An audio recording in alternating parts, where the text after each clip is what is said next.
My name is Allison, and I am here to share my story with you. I am hoping to speak to the importance of both resiliency and also authentic mistake-making. So I feel I may have cheated the system a little bit here in that, I'm encouraging mistakes, so if anything happens, we're right on track. As a little girl, growing up here in Cincinnati, Ohio, I was gifted with the greatest family that a child could ask for. The most gracious and giving parents who nurtured not just me, but my younger brother, Double Trouble, and the assorted menagerie of pets that we brought home over the years. I was given an excellent education. In kindergarten, I can still remember our teacher asking us about what we wanted in life, whether we wanted a life that was filled with highs and lows, peaks and valleys, separating our life into this existence full of beauty and despair. You know how you talk to kindergartners. Or whether we'd prefer to have a middle-of-the-road life, where nothing terrible happened, nothing wonderful happened, but we were always just okay. By a show of hands, the entire class voted for the second option, while I selected the first. I can still feel my trembling fingers reaching skyward in opposition of a mediocre life.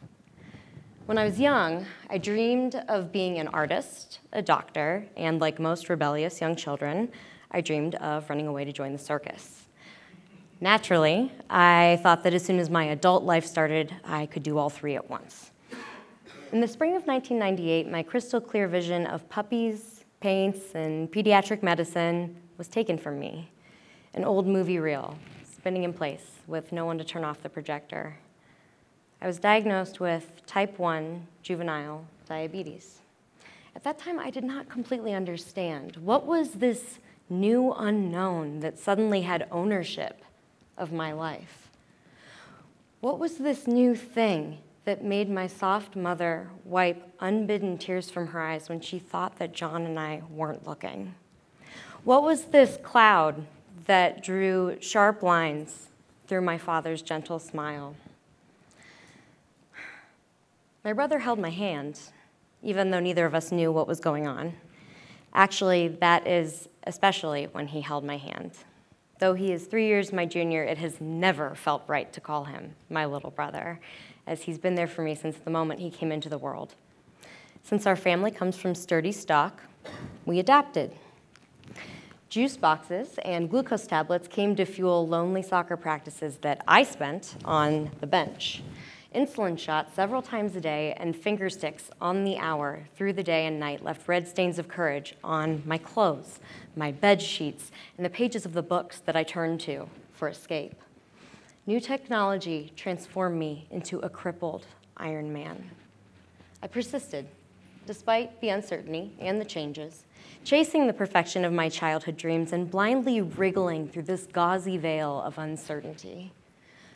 Over the high school and college years, we really realized that my immune system was less of a system and more of a worker's strike, embodied and enslaved in an equally captive master here. I developed polycystic ovarian syndrome and Hashimoto's disease, two separate diseases that attack the body from the inside out. Invisible, invincible. Growing weeds where they should not be, invading vital soil where trees and gardens of organs should be growing. Deforestation and colonization of a body that I realized no longer belonged to me. Always cold, always tired, and falling in and out of sleep that could not rest and would not end. The world around me grew fuzzy, muddied with ancient expectations and remodeled self-doubt around every corner. I had to keep fighting, but the weeds felt thicker now. I was strangling myself on my own reimagined worlds, clawing for air to get to the consolation life I might yet live if only I was perfect enough despite my disabilities. And then I found out that I had celiac disease. No problem, just no gluten. I'm sorry, now wait a minute. You're telling me that I have to manage a stressful medical regimen without bread or pasta? Oh man, did God and I have a talk that day. A friend of mine from another country was there the day that I found out about my gluten allergy. It's no problem, she said. In our country, gluten is food, uten is without. So it is uten, gluten, you see? Uten, gluten. Maybe God does have a morbid sense of humor, at least. Humor became my shield and perfection my lance. Dreams of succeeding in a healing profession kept me engaged in living as normal a life as possible. 5 pills a day, 10 pills a day, 20 pills a day. It's okay. The pill box with 4 sections in my early 20s and over 250,000 self-administered needle sticks before the age of 25. New technology, new hopes, new helplessness. Don't miss a dose. Can't miss a dose. Who knows what will happen if you miss a dose? The thyroid needed to be removed, of course. The deforestation of my body was now constricting my vocal cords, my personhood trapped in this body, so desperately wanting to live, so aching to be what I knew it could have been. The imperfections stretched my gallbladder. It had to go too. I tried thinking of the Japanese vases when dropped or broken. The cracks were lined with gold, a beautiful, tangible metaphor for those things, once broken, now mended. Authentic mistake-making and rallying. All I could see were the blotchy red, now purple and blue, to greening into yellow, fading to white scars, crisscrossing a body that was slipping from my clumsy fingers again and again. Broken, imperfect.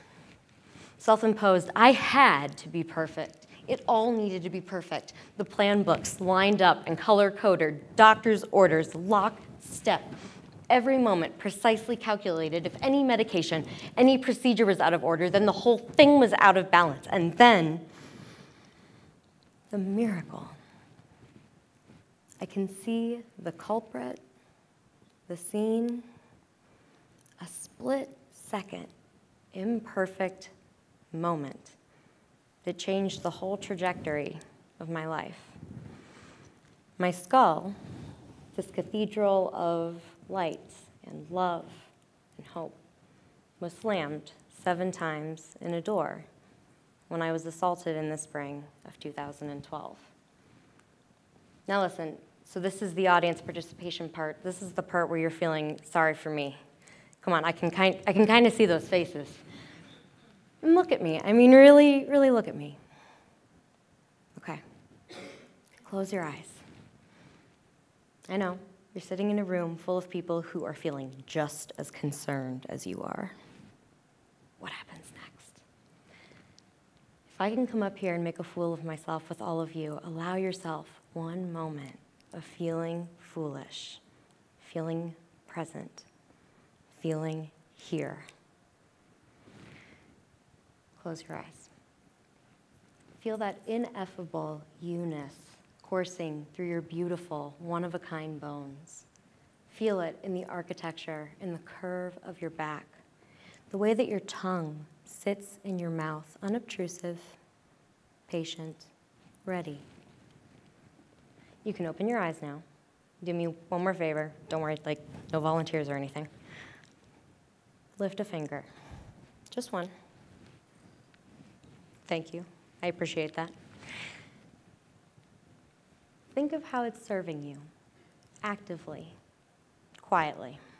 And since I've gotten you this far, wiggle that finger around just a little bit. Everyone is going to be doing it, so it looks relatively normal, in front of your face. Think of all of the biological and neurological processes that go into such a simple motion. How amazing is that? I sustained a severe traumatic brain injury from my assault and spent the next 4 years in a recovery center. I couldn't even pretend to be perfect anymore. I could hardly stand anymore. The way that I had managed my anxiety was through continual movement. I was always grasping for that thing just out of reach, constantly locking down my feelings about all of these invisible disabilities so that they wouldn't explode out of me. For those who are unfamiliar, recovering from a traumatic brain injury requires complete mental rest. the most chilling and frightening concept I could imagine. And it was my way to start a recovery. Lying alone in a dark room, kept company by pain and memories of how the pain got there. I couldn't see much of anything. My body felt as though it had been submerged in mud. Every direction I turned was painful and laborious. For legal reasons, I could not share my struggles with family and friends. And so I was alone with myself. And I realized how I had completely shunned the body that I was trapped in. I remember one moment so distinctly before I opened my eyes when I broke the silence with myself. I love you. I said it out loud, and for the first time in many years, I heard my body's quiet response. I love you too. My favorite flower is the lotus. It has been ever since my grandmother gave me this necklace with the lotus flower on it for my 18th birthday. A lotus must grow not through dirt, but through mud, with no idea, no expectation of the path forward. A lotus bud has never seen the light or the magic in our world. It grows on pure faith. Instead of burying my tragedy, I decided that I would plant it and watched it blossom into a life of service to others. The growth of my lotus began with my decision to continue to pursue higher education, despite the obvious deficits and unlikely positive outcomes. I transferred schools so that I could accommodate my part-time school schedule and my full-time recovery schedule. That plan book I mentioned earlier, yeah, just toss that sucker like way across campus. Yeah, no, that wasn't happening anymore. I was Dory from Finding Nemo. My short-term memory was shot. Because of the legal boundaries, I couldn't tell my friends why I withdrew and eventually transferred. Only a precious few that knew that all of my gifts, my abilities, were touch and go. I had lost the ability to read, write, talk as I used to. I lost not only memories, but skills and talents. The greatest loss for me was the loss of my music. I had forgotten everything. One day, a friend was sitting with me in his office, and he handed me a guitar. I had been a proficient Irish musician, I know, right? For over a decade, when my brain was violated. Now I didn't remember one bar of music. More than any other thing in my life, I think that this was so humbling for me because it was the only positive remnant I had with the relationship to my body. My friend had just purchased the guitar. He asked me to hold it. I reminded him that I didn't remember anything and that it was painful to think about. He said that was okay, both to be sad, just to hold it. That was fine. So I took it, a new hole being ripped into my heart, transmitted from my unintelligible fingertips. He started speaking to me about simple things: my dog, Rory, the weather, family things. And then he started to smile. And when I asked him why, he told me to listen. I looked down. My hands were making chords I didn't know I knew. Had no knowledge, was still here. It stopped as abruptly as it had started. Apparently, I could play as long as I wasn't thinking too hard or looking for a perfect note. It's in there, Allie, he said. Don't worry. I don't know that he knows what that interaction meant to me, but it lit a fire in my belly. Rather than give in, I made it my mission to get better. And I spent the next 4 years in rehabilitation while I pursued a degree in psychology. Then, as a 20-year-old, I had to relearn many things. For starters, I had to relearn how to read starting at a second grade reading level. I had a special safety harness attached to my waist as I learned how to keep my balance when I closed my eyes. 1, 2, 3. Counting out the steps to an undetermined finish line. This, for me, was an exercise not just in balance, but in trust. Trusting another person again. Trusting myself again. I went to just about every therapy you can think of. Speech, physical, vestibular, psychological, just to name a few. I used acupuncture and acupressure to alleviate the unending migraines. I allowed myself to be carried on these new tides that I was swimming in. As a verbal person, the verbal parts of my brain gradually learned to assume the roles of other structures in my brain. So my brain began to rewire, but after the injury, it didn't take a conventional route. So now, when I hear certain sounds, I see beautiful, vibrant colors. At first, this sort of synesthesia was terrifying to me. But then, as the music came back, it meant that I was able to use this to help me know which note or key I was in, relatively, not perfectly. D modal, my favorite key, is a deep blue. My fiance's voice is in this color when he speaks to me, the man who sees my scars as rivulets of gold. When my guitar is out of tune, the colors shift ever so slightly. It has helped me to see the world in these new eye-opening ways and connect in ways I never thought possible. I learned it's okay to feel foolish as you say words of love and hope out loud to yourself or an audience. That when we speak to ourselves, we listen. I learned that being positive doesn't mean always being happy, but it does mean being authentic with yourself and having the resilience to always come back to a positive place when you're ready. You cannot heal a body you do not believe in. You cannot heal a body you do not speak to. You cannot heal a body that is not your own, and yet you might be able to heal a body you choose to talk to. You might be able to heal a body that makes you furious. You might be able to heal a body that makes you weep. And you can heal a body when you reclaim it as your own. Because then and only then, you communicate with a body that you want to work with. For me, the communication may have started with some foul-mouthed four-letter words, but that was fine. My body had some foul-mouthed four-letter words for me too at that point. There were days I wanted to shout at my left hand to just hold the stupid pencil. And days I did shout at my left hand to just hold the stupid pencil. Slowly, the dialogue became less contentious, and I began practicing yoga every day. When I was able, I relearned to run and to bike. I completed my first half marathon just 5 short years after I was unable to go down a single step without crumpling. I meditated every morning after yoga, practicing forgiveness to those who had hurt me. I sent light and love to my brain, visualized it becoming uninflamed. I went on meditation retreats and sought out new ways to love myself in all incarnations of me. When I could not exercise and my body tried to give in, I stretched. I kept moving, even if it was just my toes.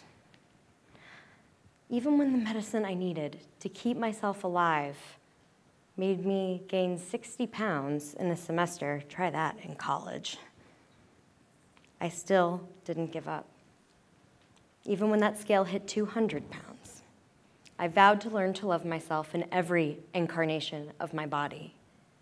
Even after a separate sexual assault in 2015 that I survived, I refused to yield and chose to love myself with a new, ferocious forgiveness.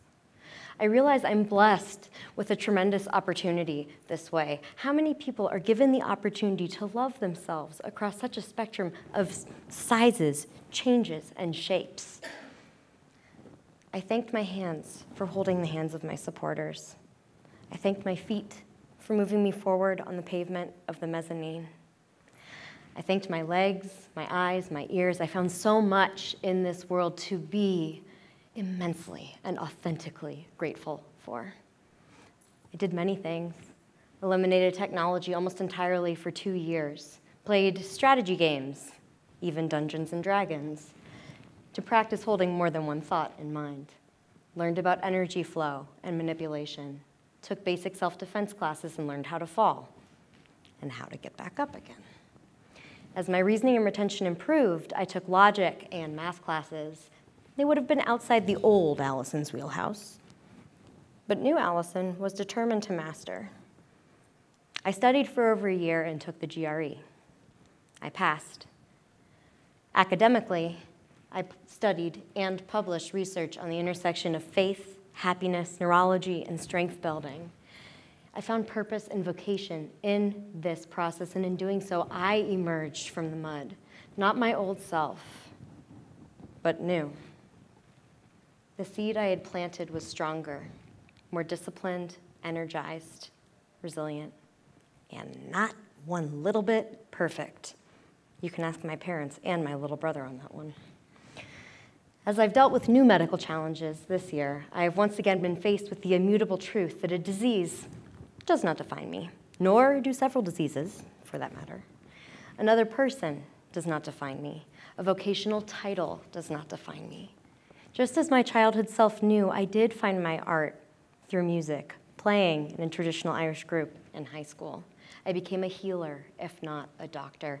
And yes, for those who are curious, I did manage to run away and join the circus and was an aerialist for some time too. Now I'm ecstatic to say that I am a Xavier alumna with my master's degree in psychology as I graduated this past May. As proud as I am of these things, they also do not define or own me. I still learn differently, but it's so beautiful. I sip, savor, and cherish every word my beautiful brain is able to synthesize and understand. My spirit has broken the watery surface.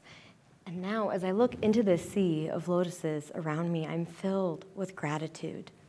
The world is full of gifts. My family, my friends, my fiance, myself. Gifts. When I look into another individual's eyes, I don't just see you.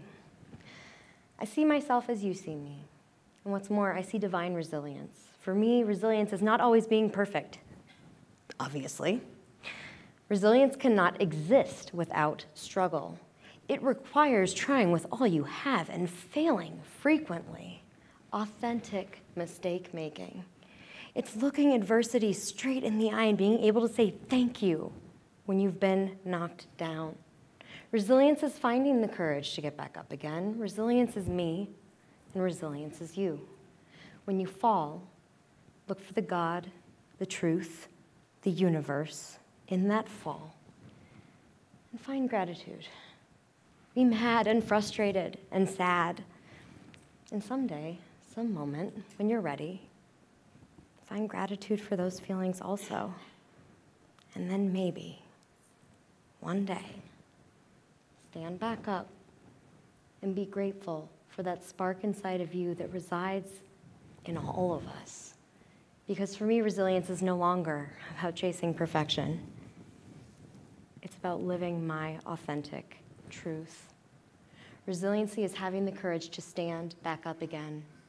Because when a fall does not define you, but how you rise will certainly redefine you.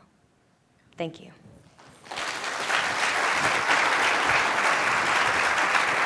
Great job. Great job.